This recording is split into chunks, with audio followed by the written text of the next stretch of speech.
Nakon dugo odsustva, dobrodošli ponovo na moj kanal. Sada se više ne vozi Formula 1, vozi se Endurance Liga, također Apex Online Racing. Iako ovdje na početku je ranije bio snimak iz kvalifikacija, sada će biti snimak kruga iz trke čisto kako bismo se upoznali sa stazom, a posle i sa pravilima same lige. Uživajte. Prva krivina u Daytoni je izuzetno zahtevna zato što se iz nagiba ovala prelazi na ravno i u istom trenutku se koči za levu krivinu sa ciljem da se obiđe zid sa leve strane koji je izuzetno opasan i jedna od karakteristika ove staze koja se nalazi na Floridi. Nakon izlaska iz pita ide desna krivina pod 180 stepeni, ovdje malo široko odlazimo, dok sa leve strane vidimo zabavni park koji je u sastavu ove staze.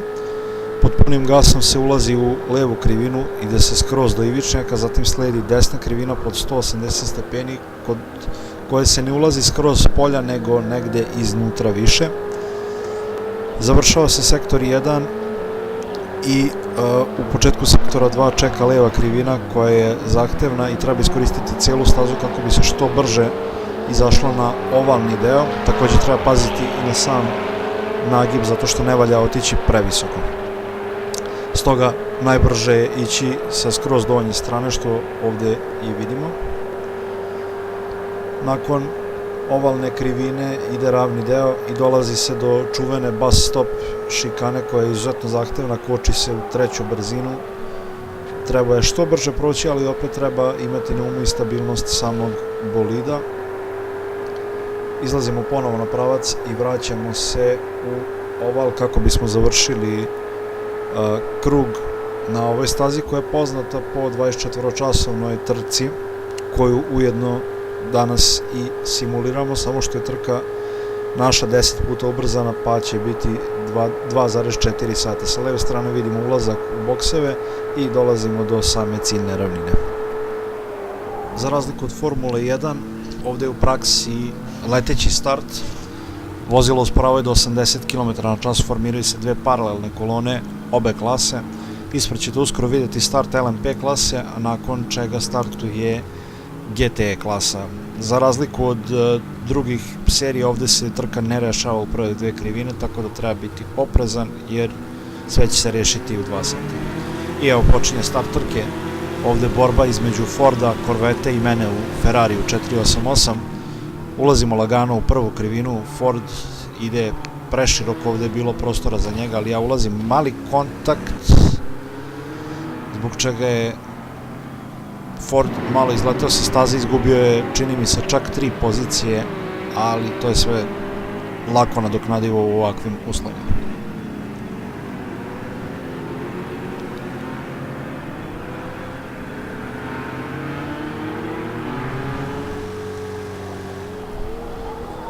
U drugom krugu počinje borba između mene i Corvette ispred Corvette, inače ovdje imaju najveću prednost zbog svoje brzine na pravcu.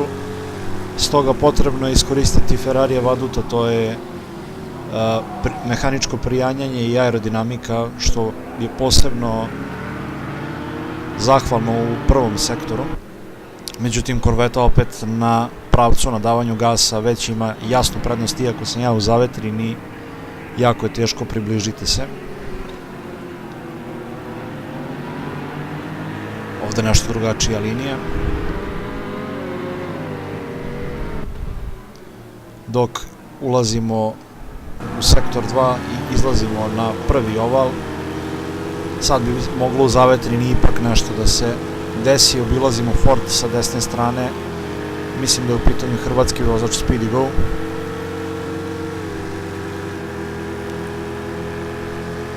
U zavetrini ipak Corvette gubi prednost, dolazimo do kočenja u šikanu bus stop i nažalost gubim automobil na kočenju, okrećem se na stazi, srećom idem van staze, propuštam sve i vraćam se u trku bez ikakvog većeg incidenta.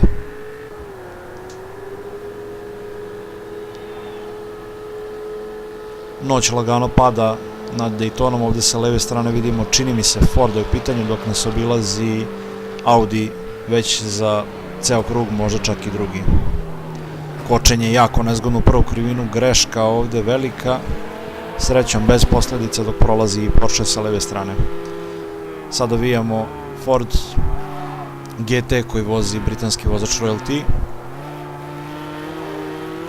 Nešto bolji izlaz iz bus stop šikane sada bi mogao da pomogne Ferrarijev V8 motor, za razliku od Forda koji ima V6, pogotovo u zavetrini.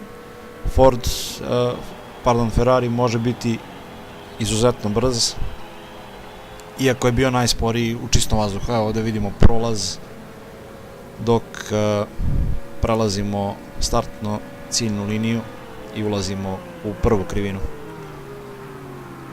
Ford ovde ništa ne pokušava da nadoknađuje, možda će imati priliku na pravcu, dok vidimo Toyotu kako se vraća na stazu.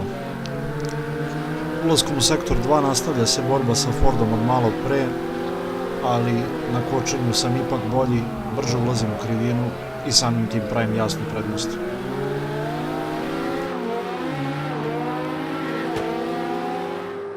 Noć je već pala, u Daytoni lagano opadaju i temperature staze, samim tim guma i greška u prvoj krivini, udarac u zid. Evo, branik je se razleteo i ostajem bez farova, zbog čega moram da napravim pit stop koji nisam hteo, koji će posebno uticati na moju strategiju, ali dobro. Auto je popravljen, rezervoar napunjen, idemo u napad ponovo.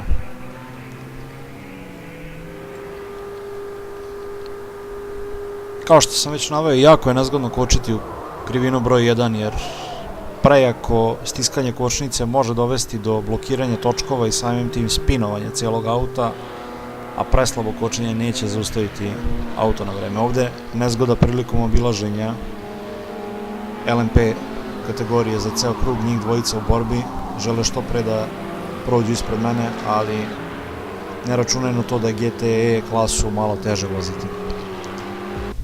Noć je protekla bez incidenata i sad dok gledamo svitanje na ovoj stazi, hteo bih ujedno i da objasnim o čemu se ovde radi. Naime, trke u izdržljivosti se organizuju u više kategorije, najčešće su 3 kategorije na stazi, međutim, kako bi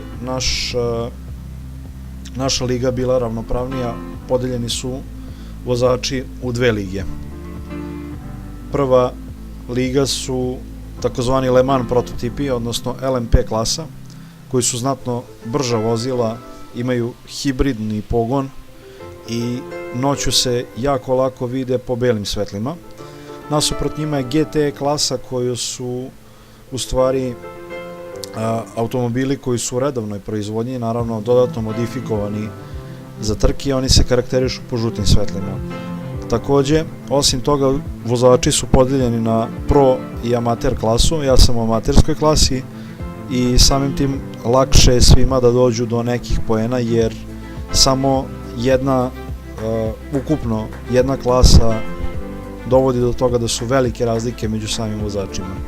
Inače, daleko su napredniji LMP bolidi, koje ovde vidite na stazi kako obilaze, tako da njih nije potrebno popuštati, već potrebno je da oni sami nađu svoj put, jer imaju daleko naprednija vozila. S druge strane, za obilaženje unutar GTE klase važe klasična pravila plave zastave, pošto plave zastave su vrlo često istaknute, zato što velike razlike između vozača dovode do toga da već posle nekih 10-15 krugova se napravi ceo krug razlike između vozača. U tom slučaju potrebno je potpuno se skloniti sa staze i propustiti bezbedno da prođe vozilo iste klase.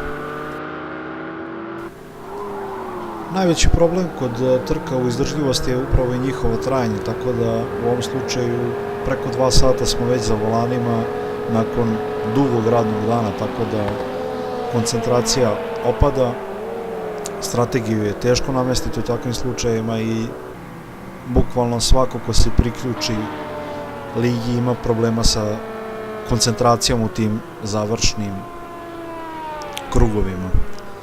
Ovde stajemo samo po gorivo i nastavljamo vožnju. Evo jedno takvih grešaka na kočenju, nažalost. Bezbedno propuštam Korvetu da prođe, vraćam se na stazu, ali vreme je izgubljeno. Ovdje imamo primjer obilaženja za ceo krug. Iza mene se nalazi plava Korveta koju vozi, čini mi se, vozač Dawking, koga treba da propustim za ceo krug pod flying zastavama, ali nas također obilaze i bolidi LMP klase koju uopšte ne moramo da propuštamo.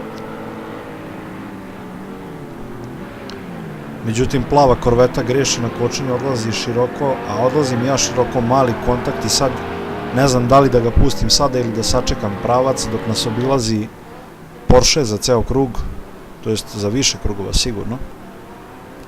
Međutim, znam da Korveta ima na pravcu veliku prednost, zato što imaju preko 5000 kubika nasuprot mojih 3800, tako da je njihova brzina na pravcu daleko veća. Greška u posljednjih 10 minuta trke je nešto najgore što može da se desi. Ovdje sam napravio i problem sebi sa oslanjanjem, vidi se volan kako vuče u levo, zbog toga sam usporio, nisam hteo da stajem, da dugo popravljam bolid, pa sam hteo da odvezem trku do kraja. Međutim, sve to treba shvatiti vrlo ozbiljno, jer najmanja greška može izbaciti i drugog vozača, kao što sam ja ovdje mogao da uradim, nažalost. Toliko sam bio i spor u posljednjih par krugova, ne želeći da dodatno oštetim bolid i nesvestan štete koje imam na samom automobilu, tako da ovdje sam pustio čak i vozača koji je kasnije za ceo krug da me obiđe. 2,5 sata nakon početka trke završava se moj prvi podvig u Endurance ligi, završava se Daytona, ja sam četvrti u GT amater klasi, tako da lep rezultat za početak. Nadam se boljem plasmanu na stazama koje će više odgovarati Ferrariju.